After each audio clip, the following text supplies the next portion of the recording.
Paul's awesome crunched through a smoldering Manticore tank and paced around a corner with his command lance, cursing under his breath. His targeting screen lit up. An enemy lance was closing. Paul pushed through a plume of smoke. Got a visual? Alex had it. Assault mechs, thugs, 4 of them.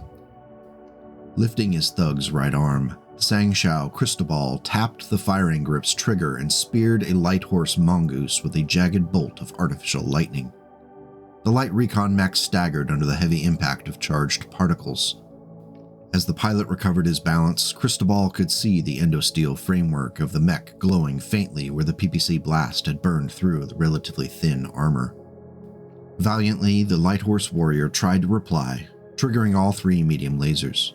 The verdant threads of energy spattered against the thug's thick hide, leaving only shallow pings in the assault mech's heavy armor. An insistent tone in his ears told Cristobal that his short-range missile packs had locked onto the enemy mech. The Capellan warrior thumbed the launch button. 12 anti-armor warheads leapt corkscrewing from his machine's torso-mounted launchers. When the strobing explosions faded, the mongoose lay on the tarmac in smoking ruins. It's often difficult to innovate upon a successful venture. A product that sets a high standard can be intimidating for competitors who seek to enter a marketplace. It's not enough to just make something that's good and functional, now it has to be better. For the executives of the Maltex Corporation, the dream was not to just improve upon an existing battle mech, but to do one better and create a mech that would totally eclipse it on the battlefield. Their target was the legendary Starcore Industries Warhammer. The late 26th century saw the birth of the Star League, and in one of the first official acts as First Lord of the League, Ian Cameron charged his wife, Chandra Norif Cameron, with creating a military organization that could protect the entirety of the Inner Sphere from any threat. These early years were the setting for Maltex's Battle Mech project. If they could achieve their goals of creating an assault mech that could outpace the venerable Warhammer, the company would be well set to grow along with the SLDF. Designed to be a full 10 tons heavier than the Warhammer, the THG-11E was intended to show improvements across the board. It implemented new technologies such as endosteel, which bought mass for those upgrades. The Pitman 320 Fusion engine was reliable, though it did weigh 22.5 tons. It matched the speed of most other heavy mechs at the time. In order to help the mech live up to its name, 15.5 tons of Mitchell Argon armor was added to the Thug to help it stand up to punishing incoming fire. This was 5.5 tons more than the Warhammer 6R and still more than most of the other 80 to 85 ton battle mechs that would come later, like the Battlemaster and Zeus. Fans of the Warhammer were quick to point out the familiar loadout, as the Thug 11E was armed with 2 Tigart particle projection cannons split between the arms. Though it would be pointed out that the 11E retained hand actuators, which improved the mech's utility over its inspiration. While the main goal for the Thug was to allow it to hammer opponents at range with those PPCs, anyone who thought there was an advantage in closing in on it would be met with a nasty surprise in the form of a pair of Baikal SRM-6 launchers, each fed by a ton of ammunition. One of the more notable flaws from the original Warhammer 6R was the vulnerable ammunition stored in the center and right torsos. The Thug's designers took advantage of the new case technology to protect the SRM ammunition stored in the Thug's right and left torsos. While this didn't completely alleviate the issue, it would be a long time before Case 2 would completely nullify the threat of ammunition explosions. The last major improvement for the Thug 11E was the installation of 18 double heatsinks. If you've done the math in your head, you might notice that this is way too many to be considered practical. If both PPCs and both SRM racks were fired on the run, that generates just 30 heat. That left 3 double heatsinks unused. A cynical person might describe this as a grave insult to proper mech min-maxing. However, I prefer to think of it as clever preparation for those battles near volcanic fissures and Texas chili cook-offs. The trade-off for all that armor and a few too many heatsinks was a damage potential that lagged a bit behind other mechs in that 80-ton category. As we often say on this channel, opportunity cost spares no one, not even the Thug. When looked at in its entirety, Maltex Co. knew they had a battle mech that was exceedingly tough, could hit hard at both long and short range, and it was safer for the mech wearer thanks to the use of case in the side torsos. Thankfully, the market responded favorably, and soon the production lines on Arai were busy producing the Thug for the SLDF as quickly as they could be made.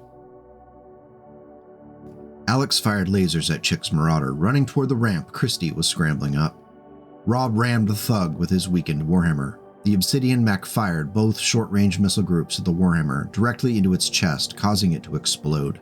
Rob's auto-ejection system shot him into a sky full of tracer rounds and laser fire. Doc faced the combined Thug. It was burning and smoking at the joints, wounded for battle. There was a delicately inscribed kanji on its forehead. This must be an elite, he thought. A royal trainer? Are the Jade Thugs piloted by his pupils?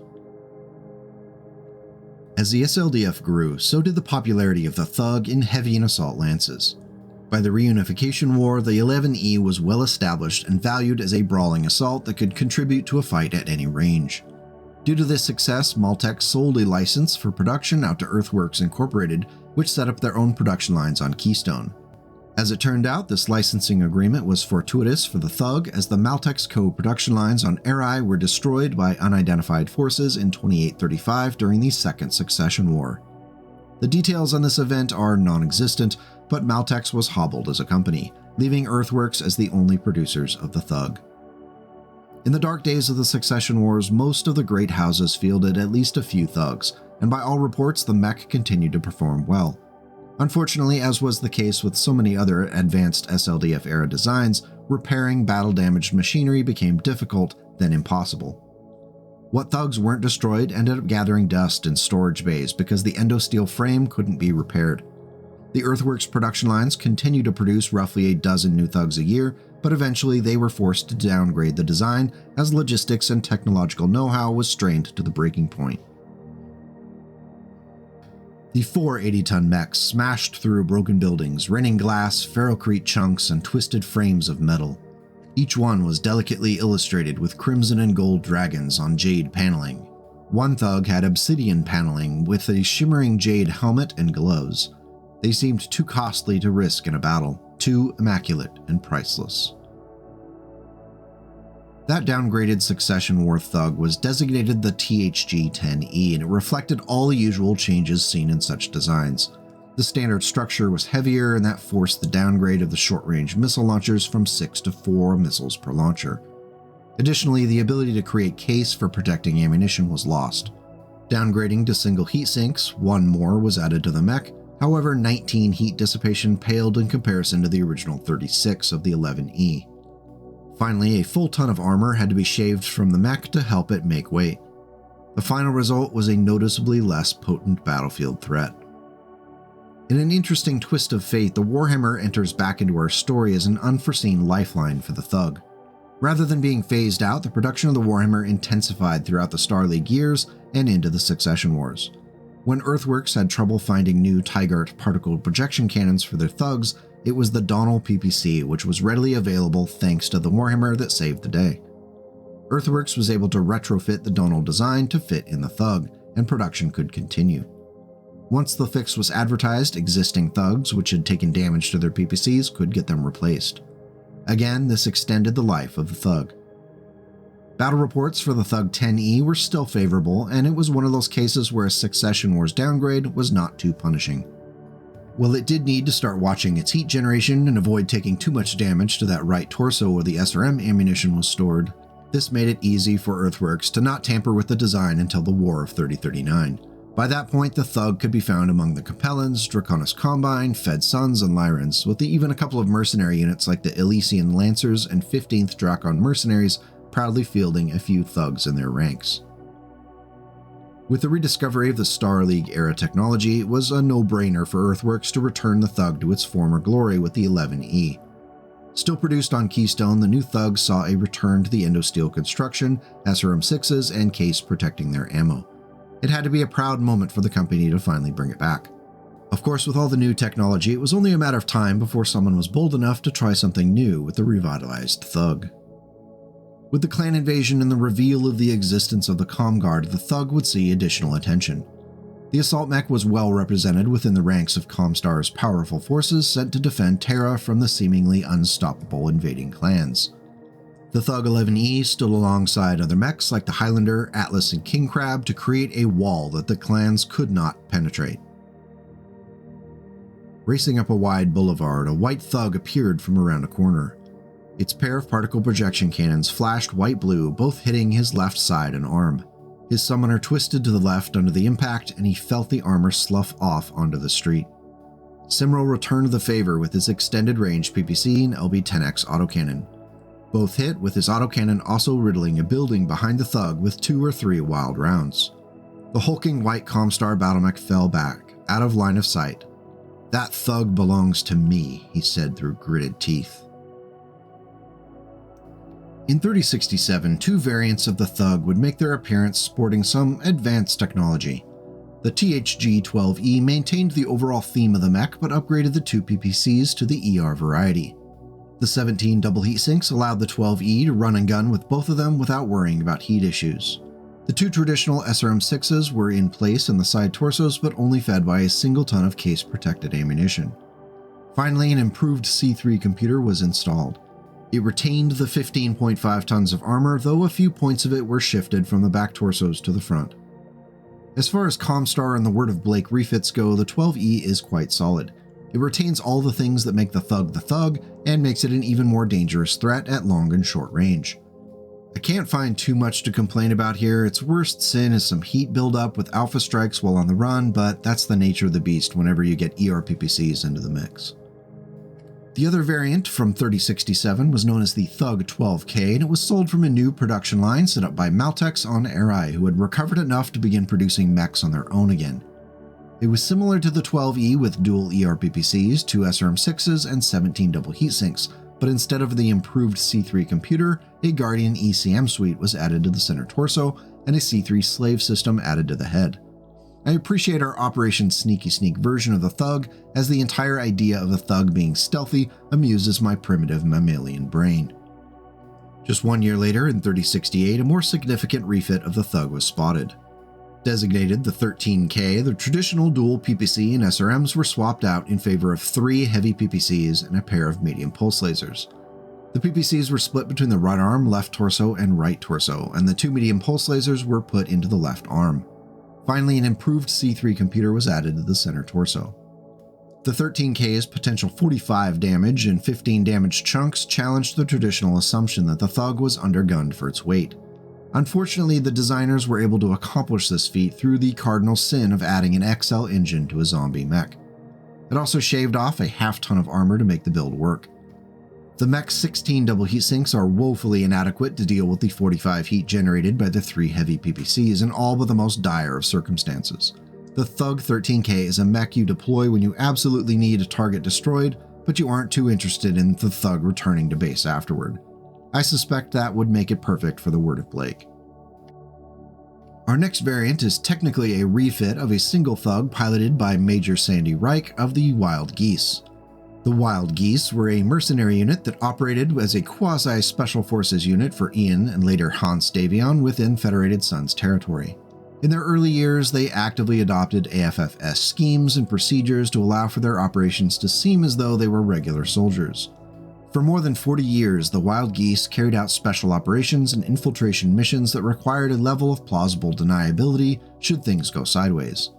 In 3051, the unit was tasked with raiding the Clan Jade Falcon-held world of Blackjack.